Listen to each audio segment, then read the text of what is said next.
अस्सलामुअलैकुम वरहमतुल्लाहि वबरकातुहू रब्बि इश्रह ली सदरी वयस्सिर ली अमरी वहलुल उक़दतम मिन लिसानी यफ़क़हू क़ौली.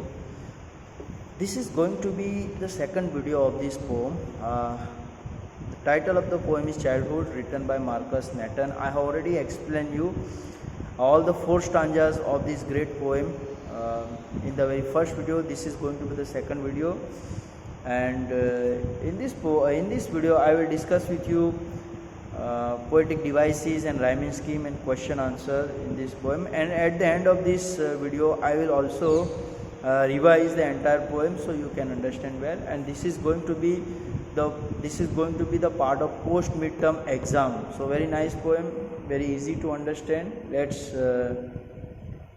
Let us go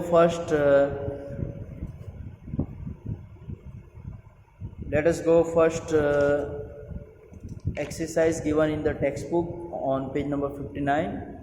Think it about. Identify the stanza that talks about each of the following. Okay, individuality, rationalism and hypocrisy. Rationalism, first let's talk about the rationalism. So rationalism is given in the very first stanza, because rationalism is the understanding. The poet understands. The poet tried to understand. He has developed his mind that much way that he comes to know that hell and heavens are not found on map or in geography textbook, right? It is only imaginary.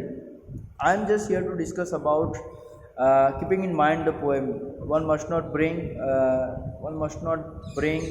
a theology, or one must not bring religious in matter, right? So he become that much rational to understand that hell and heavens do not exist. So let's talk about rationalism. Individuality means talking about oneself. So that is there in stanza 3, because my mind is my own mind, and he's saying that he's able to produce his own thought, right? He's able to take his own decision. That is so. Individuality, he talks about himself, is there on stanza number 3. And hypocrisy, he comes to know the attitude of adult people or elder people, double face. That is there given in stanza 2. They talk of love and preach of love, but did not act so lovingly. So this is there. Let me first adjust my camera.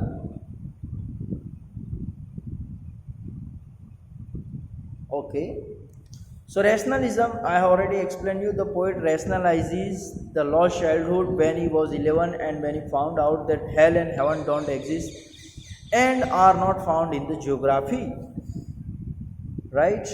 Rhyming scheme in this first stanza, that is used A, B, B, C, C and D, because go A, 11 and heaven, it is matching, so B, B is repeated. 11 and heaven both are rhyming in the same way. Geography, phi and B, so A, B, B, C, C, because it is spoken in different ways, it is changed, so D and they is all together, it's totally different. So A, B, B, C, C and D in the very first stanza. So rhyming scheme that is used in the poem Childhood is A, B, B, C, C, D. And one more thing is that refrain is used. Refrain is what something is repeated again, that is called refrain. So what line is repeated again? So when did my child go? When did my child go? When did my child go? It is repeated again, so it is called refrain. Let's talk about individuality. So in stanza 3, the poet realized he can use his own mind and can produce his own thought. He discovered a sense of individuality in himself. That is there. Antithesis is something that is opposite. If I give you example, hot and cold, that is called antithesis, because hot is something opposite to cold and cold is something opposite to hot. So antithesis used in the poem is hell and heaven. So both are opposite, where two opposite words are used together in a sentence in a poem. Hell and heaven, this is an example. Alliteration are used in these poems are many. Alliteration, the occurrence of the same letter of sound at the beginning of closely connected words. For example, my mind mm repeat is right, whichever way ww is repeated, thought that it is repeated. What according to the poem is involved in the process of growing up? What according to the poem is involved in the process of growing up? I believe that mental maturity, understanding, rationalism, individuality, these are all the part of growing up, right? According to the poem, the process of growing up involve attaining maturity and becoming rational and logical thinker. When the poet becomes an adult, he was able to see the hypocrisy in other people. He could distinguish in the behavior of double standard, preach and talk of love. A grown-up can tell a difference between reality and fantasy. A mature person stresses on his thoughts and is capable of having his own opinion. Next question that is used, what is the poet's feeling towards childhood? Yeah. The poet is disappointed and puzzled by the loss of his childhood. He wanted to know when was the moment he became a grown-up and lost the innocence of an infant. He expressed his own confusion by asking that when and where did his childhood go? Which do you think are the most poetic lines? Why? I believe that the more poetic, the poet beautifully described the disappearance of his childhood. That is, it went to some forgotten place, right? That's hidden in infant face. That's all I know. These are the most beautiful lines used by the poet. He talks about how one can find innocence in infant face. It is a process of life that an individual grows up and slowly start understanding the concept of the world and people around them. During childhood, a person believes in things that aren't true or has a different set of reality. When the child grows up and is able to process his own thought, he realizes that many things don't exist the way he thought them to be. Now, I would like to revise the entire poem in nutshell so you can understand it well, right? So once again let us revise, because I told you in the beginning of the video that I will once again revise this poem. I already shared with you summary of this poem. Let's see, in the very first stanza, the poet wondered about when his childhood came to an end. He asked himself, was it the day he was no longer 11 years old? Was it the day when he realized that hell and heaven exist and yet could not be found in geography or on the map? He realized they are imaginary places that actually do not exist in this world. In the second stanza, the poet again repeats the same question about when did his childhood go. He wonders about the day when he started seeing the world with a new perception, that adults are hypocrites and are not how they seem to be. The adults who talk of love and preach of love and yet never behave so lovingly, they are double-faced in reality. Was it the day when his childhood go?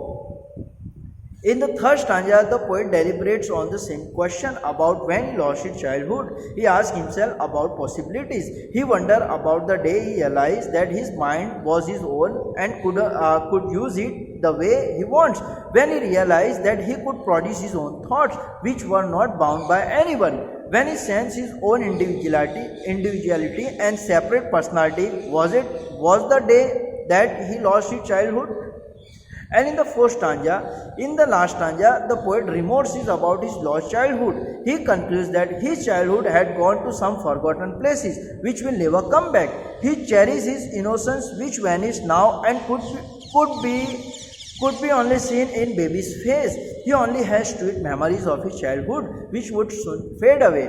He also conveys a message that the innocence of childhood stays till the time one is an infant, and that is all he knows.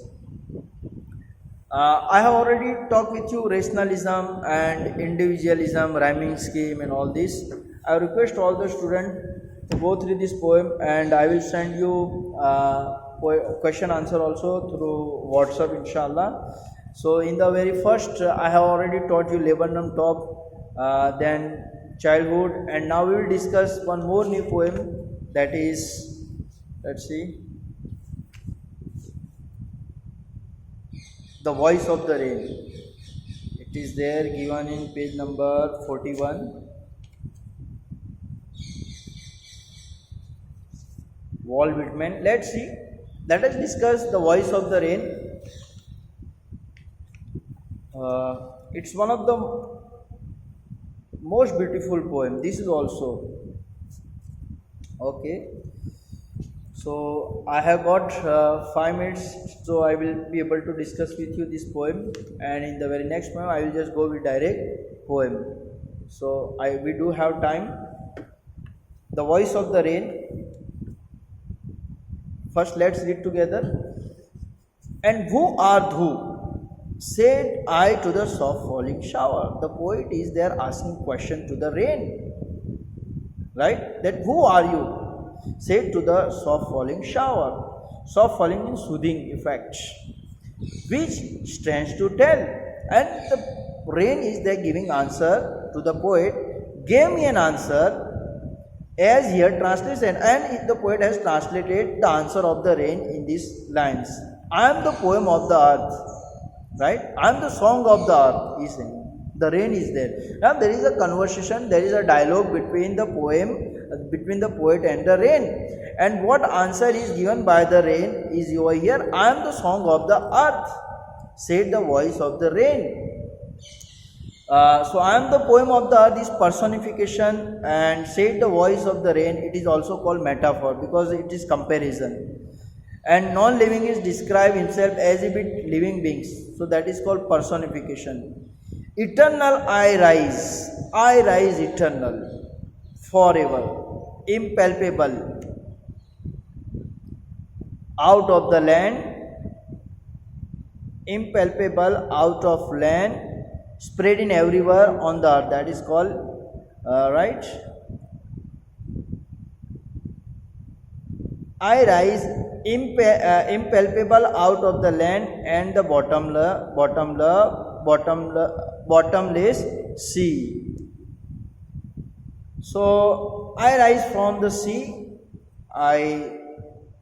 My birthplace is the sea, right? Eternal I rise, impalpable out of the land and the bottomless sea. Upward to heaven. First, let me read the poem so I can understand, because some lines are to be explained keeping in mind the above and the below line. Eternal I is impalpable out of the land and the bottomless sea. Impalpable means something that cannot be touched. That is called impalpable. Eternal I rise, impalpable out of the land. I emerge from the land and the bottomless sea. Some words I am not able to pronounce because I was stammering when I was child. So because of this, upward to heaven, then I rise. So the question can be that what is the origin place of rain? So we can say it is from land and it is from the bottomless sea. Upward to heaven, whence vaguely form altogether change, yet the same. So after rising from the land, after rising from the sea, it just goes to the heaven, right? It goes to the sky, whence vaguely, indefinite manner, not in a proper manner, vaguely form altogether, change and yet the same. Then it get together and it form a clouds. I descend to lave the droughts. I descend to lave the droughts, atomies, dust layer of the globe. And when it comes, when it falls, what does it do? It remove the droughts, it remove the tiny particles and dust layer of the globe, and it clean the entire area of the earth. And all that in them without me were seeds only, latent, unborn. And forever, by day and night, I give back to life to my own origin and make pure and beautified. For song issuing from its birthplace after fulfillment, wandering, reckon or unreck, duly with love return. So inshallah, I will explain the rest of the stanzas because I will explain the rest of the stanza in the very next video, because if I explain this both the stanza, the video become very lengthy. And So I will explain you. Thank you for watching my video. Keep it up and Jazakallahu khair. Allah Hafiz.